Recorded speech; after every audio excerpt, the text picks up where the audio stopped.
자, 연일 논란이 되고 있는 라인 사태, 단순한 기업 문제가 아니라 외교 문제까지 지금 이어지고 있는데요. 일본의 이런 움직임 뒤에는 자민당이 있다라는 주장이 나왔습니다. 호사카 유지 교수님 연결해서 이 내용 비롯해서 일본 관련 현안 이야기 좀 나눠보겠습니다. 교수님, 안녕하십니까? 네, 안녕하십니까? 네, 오랜만에 뵙습니다. 네. 자, 질문 좀 드려보겠습니다. 일본 정부가 나서서 네이버 라인을 빼앗으려고 하는 것이 자민당 때문이다 이렇게 말씀하셨거든요. 이거 어떤 내용입니까? 예, 사실 현재 일본 정부의 구조는 일본 정부의 여러 부처 이상으로 자민당 안에 있는 전무조사회 네. 거기에 소속되는 여러 부회라는 것이 있습니다. 네. 그리고 위원회도 있고요. 거기서 만든 여러 정책들이 일본 정부에 거의 100% 반영되어 있다라는 것이 대단히 중요하고요. 예. 그러니까 자민당이 일본 정부보다 상당히 강한 구조가 되어 있다라는 것이 키시다 정권의 특징입니다. 그리고 이러한 부회 중에 경제안보팀이 있는데요. 네. 그 경제안보팀의 아마리 아키라라는 사람이 경제안보 이러한 IT 문제라든가 네. AI 문제에 대해서 최고의 전문가입니다. 그렇게 해서 이번에도 네이버의 지분을 갖고 와야 한다라는 면에서 강력하게 발언을 하고 있어가지고요. 이러한 구조가 사실 일본 전무성의 위향으로 나타나 있다. 그렇게 볼 수가 있는 것입니다. 지금 말씀하셨던 자민당 내에 있는 정무조사회, 이게 여러 부회라고 하잖아요. 네네. 정무조사회, 이거 무슨 일을 하는 것입니까? 정무조사회가 예. 일본 정부의 정책을 제안하는 데이고요. 예. 그 정무조사회 자체도 23개 정도로 나눠져 있어가지고 예. 하나하나가 외무성이라든가 내무성, 정무성 그런 일본 정부 부처하고 대응되어 있습니다. 네, 그래서 자민당 안에서 먼저 여러 정책들이 만들어져 가지고 예. 그게 각 일본 정부 부처에 제안되었어요. 그것이 거의 키시다 정권에서는 100% 실현되고 있다라고 보시면 됩니다. 야, 이런 어떤 부회에서 정부에 어떤 요구를 하고 그럼 정부가 그걸 받아준다 이런 말씀으로 들리는데 예, 맞습니다. 자민당이 이제 어차피 의원 내각제니까 여기는 그렇다고 손 치면 일본이 3년 전부터 경제 안보를 강조해 왔다고 하는데 이 얘기는 좀 어떤 내용인지 구체적으로 좀 이야기 부탁드리겠습니다. 예, 사실 경제 안보라는 예. 말을 만든 사람들이 일본 자민당입니다. 그것을 미국 쪽에서 받아들여 가지고 예? 지금 어느 정도 세계적인 말이 되기는 했지만요. 예? 특히 3년 전에 있었던 사건은 역시 라인 문제였습니다. 중국에 있는 라인 업체에서 개인 예? 정보가 유출됐습니다. 예? 거기에 대해서 경제안보 추진본부장 아마리 아키라가 역시 강력하게 이러한 문제 절대 앞으로 일어나면 안 된다. 근본적인 대책을 세워야 한다. 이것은 중국의 일본의 정보가 네. 유출된다라는 사건이다. 이런 식으로 간주를 했거든요. 네. 그러니까 미국의 틱톡 규제법이 이번에 바이든 대통령이 사회의 서명을 했지 않습니까? 맞습니다. 예. 이러한 주장하고 거의 같은 주장을 일본은 해왔습니다. 그 연장선상에 이번에 라인 야후 사태가 일어났기 때문에 네. 자민당의 경제 안보 추진본부로서는 이 문제를 강력하게 주장하게 나선 거죠. 그래서 경제 안보라고 얘기하면서 이까지 지금 진행하고 있는 상황인데 지금 사태 관련해서 일본 내 여론이나 언론 반응은 어떻습니까? 일본의 언론은 네. 비교적 객관적인 보도를 하고 있습니다. 아, 일본이요? 예, 예. 일본의 언론은 그래요. 아. 예, 네. 물론 그러니까 일본의 언론도 한일 관계 개선이라는 그러한 주장이 있지 않습니까? 네. 그래서 어느 정도 조심스럽게 이 문제를 다루고 있는 모습이라고 할 수가 있습니다만은, 네. 그러나 역시 그 진보 언론 쪽에서는 이번에 일본 정부의 행정 지도는 대단히 이례적이다. 이러한 이야기가 나와 있고요. 예. 네, 또 여론을 보면요. 네. 이 여론이라는 것은 태클로 많이 볼 수가 있는데요. 네. 예, 그런 여론 여러 언론 기사에 댓글이 올라오지 않습니까? 댓글. 일본 사람들 댓글 많이 답니까? 사람들이 댓글이 굉장히 많이 올라와 있어가지고 그것을 보면 이번에 사태에 대해서 일본 정부를 비판하기도 하고, 그러니까 시다는 한일 관계 개선이라고 하고 있는데 그거는 방향이 그렇게 되어 있지 않다. 혹은 그 한국 정부가 강력한 대응을 예고를 했는데 그렇다면 라인을 쓰지 말아야 한다라든가 이러한 이야기. 이번에 사태를 계기로 일본도 다른 메신저로 바꿔야 한다. 그런 댓글도 있다고요? 예, 예. 그런 식으로 좀 일본 안에서도 여론이 좋은 편은 아닙니다. 그러니까 한국 정부가 좀 강하게 나오니까 이거 라인 이거 뭐 가지려고 하지 말고 우리도 이참에 일본 메신저 하나 만들자 이런 얘기를 하는 사람들이 많다는 거예요. 네네네. 그런데 그러한 기술력 자체가 일본에는 없습니다. 아직 안 될 것 같아요. 예. 네네. 그래서 이 라인 사태가 복잡합니다. 네. 소프트뱅크도 네이버를 놓치고 싶지 않습니다. 기술적으로는요. 그렇죠. 예. 네. 자, 그렇다면 우리 정부가 이 라인 사태 어떻게 대처하면 좋을지 아니면 또 해결 방안이 있을지 교수님께서 어떻게 보십니까? 그거는요. 일본의 첫 번째 행정 지도를 했을 때 네이버가 답을 내놨습니다. 그거는 어디까지나 세큐리티 문제로 그것을 보완하여서 마무리하는 것입니다. 지분 문제나 자본 문제에 개입할 필요가 없는 것입니다.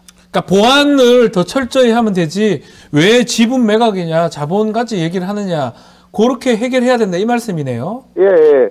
일본은 사실 지난해 2월에 NTT 도코모가 900만 명 정도의 정보 유출 사건을 일으켰습니다. 그때도 시큐리티 문제를 완벽하게 한다라는 NTT 도코모 쪽에 제안을 그냥 수용했습니다. 이번에는 50만 명이기 때문에요. 규모가 상당히 작은데도 그 사건에 비하면요. 그런데 두 번째나 행정 지도가 두 번이나 있어가지고 지분을 넘겨받아야 된다라는 지도는 있을 수가 없는 것입니다. 그 역할을 우리 정부가 좀 더 강하게 일본 정부한테 얘기를 해야 된다 이렇게 보십니까? 예, 확실합니다. 그러니까 과거의 사례를 봐도 이번에 지도는 그러니까 한일 관계 개선이라고 하고 있는데 역행하고 있다.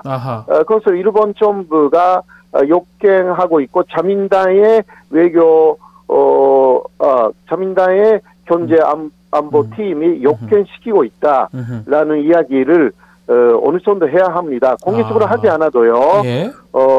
외교 루트를 통해서 항의를 해야 한다. 그렇게 봅니다.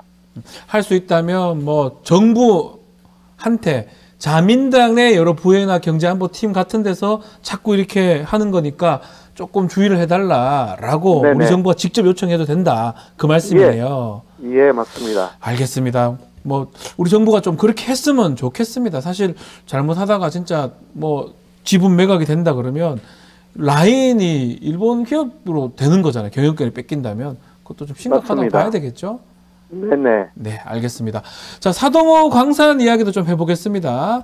일제 강점기 때 조선인 강제 동원이 대규모로 이루어졌던 사도광산. 지금 일본이 유네스코 세계유산 등재하는 것으로 추진하고 있죠? 네, 맞습니다. 네. 사실 2022년에 첫 번째 신청을 유네스코에 했고요. 맞아요. 네. 그러나 그게 실패했습니다. 그때는 예. 여러 가지 부족한 부분이 있다 그런 식으로 하여서 그래서 이번에는 미비했던 부분을 다시 보완해가지고요. 네. 이번 7월에 인도에서 심의회가 있습니다. 거기에서 통과시키려고 그렇게 일본이 특히 이것도요. 네. 자민당 내에 여기에 대한 프로젝트 팀이 있습니다. 그게 있어요. 이 팀들이 지금 열심히 일본 내에 있는 여러 국가의 대사관을 돌아다니면서 이게 좀 그러니까 심의하는 국가가 21개 있는데요. 이미 16개 국가한테도 한때 긍정적인 답을 얻었다. 이러한 보도가 나왔습니다. 이것도 뭐 다수결로 받는 겁니까? 유네스코 이것도? 원래는 다수결 아닙니다. 예. 만장일치. 만장일치요? 예. 기본이고, 사실 한국도 심의회에 들어가 있습니다. 네. 그러한 상황인데, 이게 그런데 개편이 된다고 합니다. 그때는 한국이 빠진다라는 이야기가 나와 있어가지고요. 예. 오히려 일본은 그것을 상당히 기다리고 있고, 예. 그러나 일본의 걱정은 거기에 중국이 오히려 들어오게 되면 더 문제가 될 것이다. 한국 중국? 이상으로. 예. 한국은 사실 현재 윤 대통령이기 때문에 네. 상당히 협력적이다. 예. 이러한 이야기를 하고 있습니다. 우리 사도강산 이거 하는 것도 우리 윤석열 정부가 찬성할까요? 현재까지는요. 네. 윤동민 주일 대사의 말에 의하면 예. 여러 가지 문제가 있다. 그러나 한국 정부는 절대 반대라는 입장은 아니다. 이렇게 또 상계신문의 인터뷰에서 했기 때문에 이러한 말은 마지막은 협력해서 장수하겠다라는 이야기이거든요. 네. 안 그러면 이게 일제강점기에 조선인들이 총 500명 이상 강제동원된 게 역사적인 사실이고, 그렇죠. 그러나 일본은 이 사도간산의 일제강점기의 역사를 빼고요, 300년, 400년 전에 에도 시대의 역사만 등록하려고 하는 말도 안 되는 네. 꼼수를 부리고 있어가지고요. 꼼수다, 이건 꼼수다, 일본이. 예, 꼼수죠. 예. 이거 있을 수가 없는 이야기를 일본이 역사를 하고. 뭐 끊어서 할 수도 없는 거잖아요, 사실은. 그렇죠. 네. 그때 에도 시대의 시설을 일제강점기에 쓰지 않았다라는 것도 아니잖아요. 네, 썼는 건데 어차피. 예, 말이 안 되는 이야기를 일본이 하고 있는데 네. 이런 것을 지적해야 되는 거죠. 지적을 정확하게. 해야 된다. 예. 네. 예전에 과거 정부도 이 사도강산 유네스코 등재 시도를 했는데 안 됐던 겁니까, 그때는? 예, 한 번 일본 정부가 시도를 과거에 항의를 했는데 그때는 안 됐습니다. 여러 가지 면에서. 그러나 다시 이거 사실 거의 매년 니가타현 사도가 니가타현에 있으니까 거기서는 올라옵니다. 해달라라는 식으로 등록해달라. 네. 그러니까 그것을 특히 자민당 안에서 이게 아베 신조 전 총리가 추진을 많이 했습니다. 그러나 그때 안 됐기 때문에 이번에도 자민당 내의 프로젝트 팀은 그런 극우 쪽 아베 신조 라인의 극우 국회의원들이 만든 PT가 이것을 쭉 추진하고 있어가지고 이거 통과시키지 않으면 일본의 극우 쪽의 지지율이 계속 떨어질 것이다. 일본 입장에서도. 오호. 네.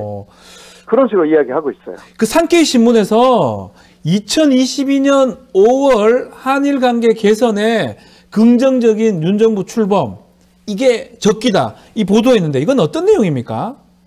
예. 산케이신문뿐만이 아니라. 다 그렇게 얘기합니까? 예, 지지통신, 시사통신이라고 있잖아요.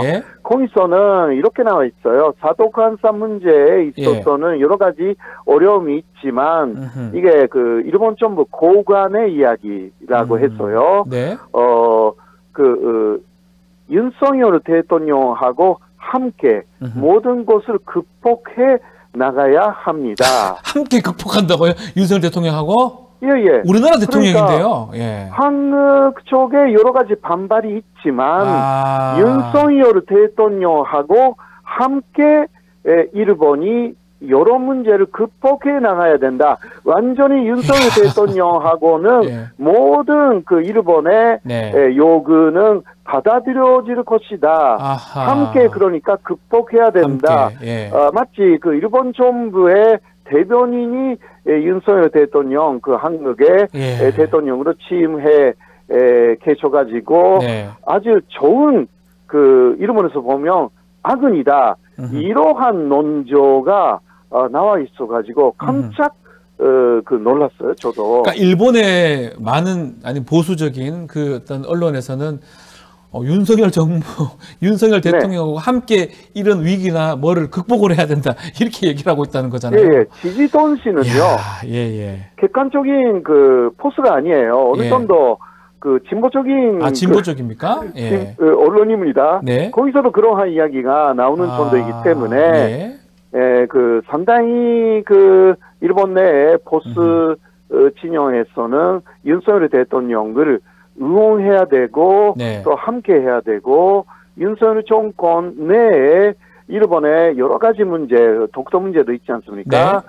이런 것도 일본이 원하는 대로 해결되도록 해야 된다라는 의견들이 굉장히 많습니다. 네. 또 정권이 바뀌면 이거 모든 것이 물거품이 될 우려가 있다. 지금 해야 된다 이야기도 그러니까. 가끔 나옵니다. 그래서 지금 해야 된다 이렇게 예. 일본 언론에서 얘기를 한다는 그러니까 지금 거네요. 적기다라는 이야기죠. 뽕뿌미님이 어이가 없네 이렇게 글을 주셨습니다. 네. 네. 자, 그 독도 얘기하셨는데요. 최근 한국 의원들이 독도 방문한 거 일본 외무상이 주권 침해다 이렇게 발언을 했거든요. 네네. 그거 관련해서 우리 정부의 대응은 어떻게 보고 계십니까? 예, 우리 정부는 일단 그 외교부를 통해서 대응하기는 했는데 네. 굉장히 늦었거든요. 음흠. 하루 정도 늦었습니다. 보통 이럴 때는요, 즉각 대응해야 합니다. 네. 이게 국제법의 기본입니다. 물론 독도 문제가 일본 쪽에 그 민간에서 뭔가 나와도 거기에 대응할 필요는 없습니다. 네. 그러나 국가가 일본이라는 국가가 이런 식으로 독도는 일본 영토라고 주장했을 때는 즉각 독도는 그 한국의 고유 영토라는 말을 정확하게 해야 하는 것입니다. 네. 그렇지 않으면 이게 국제법에 걸리는 것입니다. 조금 늦거나 또 혹은 대응하지 않거나 하면 독도가 일본 영토라는 것으로 인정했다라는 식으로 국제법에서는 기록이 되는 것입니다. 그러니까요. 일본은 그것을 원하고 있고 노리고 있는 것이기 때문에 거기에 조금이라도 주저하면 안 되고요. 그리고 말도 뭐라 할까 알기 어려운 말로 하면 안 됩니다. 네. 확실하게 독도는 역사상 국제법상 지리적으로 한국의 고유 영토이기 때문에 일본의 주장은 부당하다라는 그 입장을 적어도 몇 번이나 되풀이해야 하는 것입니다. 그러니까 쉽게 말하면 그런 말들이 나올 때 즉각적으로 단호하게 쉽게 얘기하라는 거죠. 뭐 둘러대지 말고 뭔 소리 하냐 우리 땅이다 이렇게. 왜 그 시간을 두고 하느냐? 네. 그거는 생각하고 있다라는 이야기거든요. 이게 독도는 예. 어느 쪽의 영토냐? 그게 한국 정부가 왜 고민할 필요가 있습니까? 당연히 바로 나와야 되는데. 예. 예. 이것은 문제가 되는 부분이에요. 네. 예. 그래서 뭐 말씀하십시오. 예. 예, 말씀하세요. 그래서 그런데도 불구하고 우리 정부가 조금 미지근하게 좀 늦게 대응하고 말을 하는 것 같거든요. 그 부분이 아쉽다 그러니까 이 말씀이네요. 한일관계 개선이라는 것이 일본의 주장을 다 수용하는 것은 아니거든요. 네네. 예, 일본의 주장을 다 수용하면 이 나라는 일본이 되는 것이고요. 예. 한일관계 개선이라는 것은 서로의 주권을 존중하면서 이게 개선해야 되는 것인데 네. 그렇지 않고 일본이 독도는 일본 영토다. 뭐 간제지형 문제 이것은 다 그 해결된 문제니까 한국에서 모두 해결을 해라. 위안부는 매춘비였던 거 아니냐. 이런 거 다 수용한다면 이것은 한국이라는 측권이 어디에 갑니까? 네. 교수님 말씀 들어보니까 대응하는 방식이라든지 그 시기라든지 그 부분이 아쉽네요. 마지막으로 그 조국 혁신당 대표가 독도 그 방문했더라고요. 그 부분 네네. 어떻게 보십니까? 예, 아무래도 혹시 네. 찬내에 네. 조국 대표가 더 높은 자리에 올라가면 네. 못 가게 됩니다. 예. 너무 큰 한일 간의 문제가 되니까요. 예. 이명박 대통령 때 문제가 됐지 않습니까? 그렇죠. 직접 대통령이 가면 좀 그러나 그렇죠. 과거에 많은 한국 지도자들이 네. 여야 할 것도 없이 독도를 방문했습니다. 네. 그러니까 조국 대표가 독도를 방문하시고 그리고 해야 되는 여러 가지 메시지를 내놓은 것은 잘했다고 그렇게 봅니다. 예, 알겠습니다. 자, 오늘 말씀 여기까지 듣겠습니다. 감사합니다. 네, 고맙습니다. 지금까지 호사카 유지 교수와 함께 했습니다.